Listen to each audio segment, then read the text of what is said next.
Guys, good morning. So, another releasing today. Itong red na EcoSport 2014. Top of the line. Automatic to guys. Automatic transmission. So, candy red color. Dami naghahanap ko sa atin. So, ready for release. Naka-detail na lahat. Itong ating final step. Mga finishing touches. So, may tatlong units tayo dito guys. Pero, pakita ko sa inyo itong candy red na unit. Ayan. So, as usual, yung ating SOP. So, ang ating mga documentation. Kompleto yan. Yan sa electrical. Yung mga sa susi, transmission, everything, mga cooling system, radiator, so mga pinalitan natin dito, mga PMS, so lahat po yan is documented. Pati itong mga support, pinalitan yan, brand new, engine support, battery, mga gulong, bago po. So, kompleto lahat yan, ready for release tayo ngayon. Pakita natin yung hood kung gaano kapog yung EcoSport natin. Yun o, diba? Ganda, pogi. So, release natin dito today. Sila ma'am is all the way pa from Pampanga. Pero ngayon ata, sa Cavite muna sila didiretso. So, ito yung loob. Pakita ko sa inyo. Yan. So, nag-avail din pala sila ng head unit na Tesla type. Ito yung ganda o. Diba?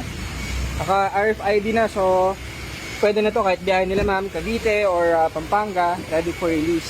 Ready for long drive and everything. Kompleto. Ready for release na. Yan. Yung tools. Kompletohin natin ngayon. Medyo maulan kasi guys, kaya dito muna natin. Mamaya dali natin sa shop para makita muna nila ma'am na pogi. Kasi sayang kapag umulan yung ating ulanan yung ating EcoSport. Ayan, no?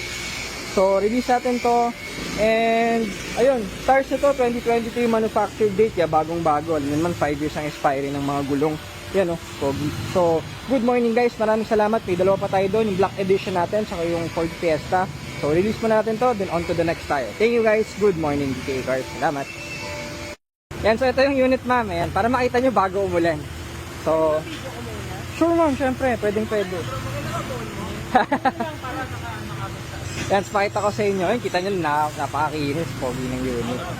Yan, check nyo muna ma'am, check muna natin. Sure ma'am, no problem.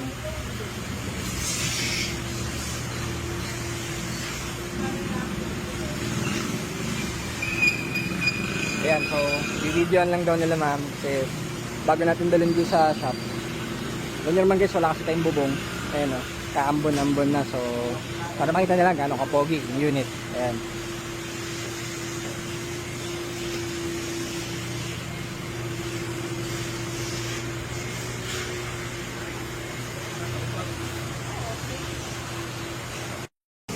Yan. Tapos dito, kasama yan sa 3-step detail ma'am.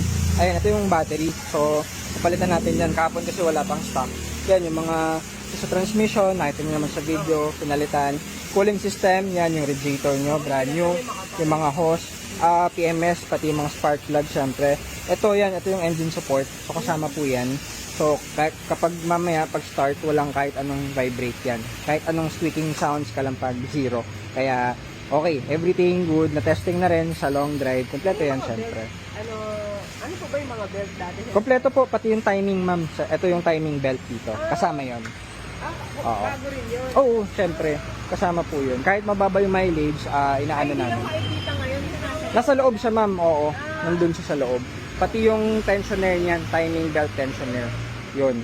So, ayun. Tapos after niyan, dali natin sa shop para ibang pahintay lang natin yung battery. Kakarating lang yung stocks nila. Yes, kasama yan, syempre. Ayun. Ano yun, ma'am? First car nyo. Oo, madali na yun, syempre. Kung may magpa-practicean kayo, di mas madaling mag-aral, mag-drive. May license na kayo, ma'am?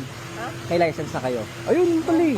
Madali na yun. Manual noon pa, 20 years ago. Manual? 20 years Eh di mas okay. Kasi sa Matic, ma'am, kahit naman kumbaga parang refresher lang pala yung kailangan nyo. Marunong naman pala kayo dito. Huwag pa rin sa roads ngayon. Ay, masasanay din kayo, ma'am. At saka maganda nga, syempre, pag EcoSport yan, mataas yung ground clearance. Yung mga simpleng ganyan, yung mga gutter, yung mga hindi ko masyadong natatakot kasi nga mataas yung ground clearance. At least sarap ko. Minsan kasi natatakot ako pag Oo, yun ang maganda nga sa EcoSport kasi maliit lang siya, medyo kita yung harap. Ayos ba, ma'am? Mga gulong po niyan, 2023 ang manufacture date, so bago po yan. Expiry niyan after 5 years. Lahat ng gulong makapal. Lahat yung sir 2023? Apo, yes ma'am. So, nakita niyo naman yung mga sinend namin. Siyempre, mga transmission yan, cooling system, lahat. Palit po yan. Hindi na nga namin na-send, pati yung support, pakita ko sa inyo mamaya, bago yung engine support. Tapos yun, yung sa battery, palitan natin mamaya yung brand nyo. Kasi kahapon walang stock. So pakita ko muna itong inyong unit. Ano yung engine support, sir? Yung sa ano ma'am, dito sa gilid, mamaya papakita ko sa inyo. Yan, so kita nyo naman kapag syempre 3-step detailing, ayan, yung head unit nyo, yan, nahabol natin, yung inyong additional. Sige po, dito po kayo. Yan, so kita nyo, 3-step detailing, di ba, parang poging-pogi, parang bago. So, hindi man siya brand new, pero at least, Ganda, no?